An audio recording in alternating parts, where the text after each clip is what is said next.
শত্রুকে তো আক্রমণ করতেই হবে। আর আমি চাই যে শুধু মানে একদিন 9টা ঘাঁটি উড়িয়ে দিল তা না, পুরো এর যে মানে যেই ইনসিডেন্ট চলছে সেটা যেন কমপ্লিট করে ভারত সরকার।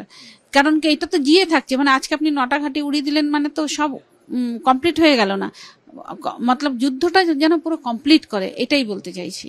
তাতে দেখুন যেই আমরা যেটা হারিয়েছি সেটা তো আর আমি ফিরে পাবো না, কোনোদিনও ফিরে পাবো না, কিন্তু কিছুটা তো লাঘব হবে যদি মানে পাকিস্তানকে পুরো অ্যাটাক করা হয়, কমপ্লিট ঘাঁটি উড়ানো না, কমপ্লিট অ্যাটাক চাইছি। তো অবভিয়াসলি এটা প্ল্যান্ড অ্যাটাকই, বাট প্ল্যান্ড অ্যাটাকটা কখনোই এটা ফোরকাস্ট করে হয় না যে আমরা অ্যাটাক করতে যাচ্ছি। তো এটা এক্সপেক্টেড যে এরকমই কিছু হঠাৎ করে আমরা শুনতে পাবো যে অ্যাটাক হয়েছে। তো এখন যে হয়েছে সেটাতে আমরা সত্যি খুশি, যে এখনো পর্যন্ত যেটা হয়েছে আমরা খুশি, বাট আমরা এক্সপেক্ট করবো যে আরও যাতে কন্টিনিউয়াসলি অ্যাটাকগুলো হতে থাকে এবং কোনো জঙ্গি ঘাঁটি যাতে এখানে অবশিষ্ট না থাকে।